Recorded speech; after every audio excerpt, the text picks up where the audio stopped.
এখানে আমাদের মানববন্ধন, এই মানববন্ধনের মাধ্যমে আমরা সরকারের কাছে বিচার চাই যে সুমন নামে যে তার ডাক নাম হলো সুমন, এই সুমনে বিগত সরকারের আমলে ক্ষমতায় থাইকা বিভিন্নভাবে সন্ত্রাসী করছে এবং বিদেশ থেকে অনেক মনে করেন হুন্দি ব্যবসা করে বিভিন্নভাবে মনে করেন অবৈধ সম্পদ সে লুটপাট করছে।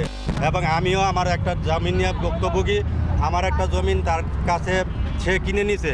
আমি তাকে বলার পরে সে বলতেছে আমার পিছনে 5 কোটি টাকা সে খরচ করবে, তারপরেও সে দেখা দিবে। তো এরকম সমস্ত লোকের কাছে এরকমভাবে জোরজুলুমভাবে সে মনে করেন করছে।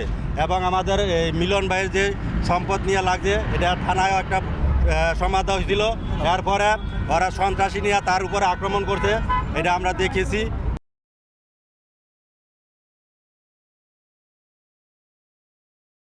এমন এই কারণে আমরা সবাই ছাত্রদের উপরও সে হামলায় লিপ্ত ছিল এবং অনেক টাকা পয়সা দিয়ে সে মনে করেন সহযোগিতা করতে। এই কারণে আমি সমস্ত লোকের কাছে এবং সরকারের কাছে বিচার চাই। আমরা তারাবো পৌরবাসীর পক্ষ থেকে আমরা দৃষ্টান্তমূলক শাস্তি চাই এবং বাংলাদেশ বর্তমান সরকারের কাছে আমরা বিচার চাই।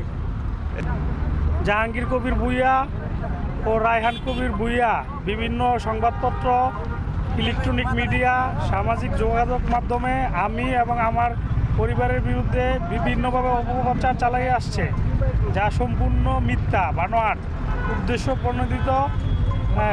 এগুলো করে আমার পরিবারের সম্মানহানি করার অপচেষ্টা মাত্র। আমি এর তীব্র নিন্দা জানাচ্ছি এবং এর বিচার দাবি করছি।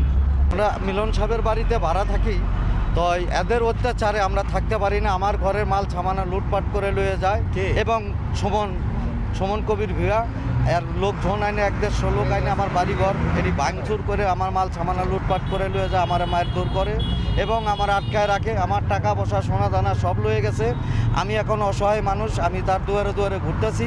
মিলন সাহেব আশ্বাস দিয়েছে তুমি থাকেও, যে আমি তোমার এর ব্যবস্থা একটা কিছু করব। কিন্তু এই বিশ্বাসে আমি রয়েছি। আপনাদের কাছে, দেশবাসীর কাছে আমি বিচার চাই।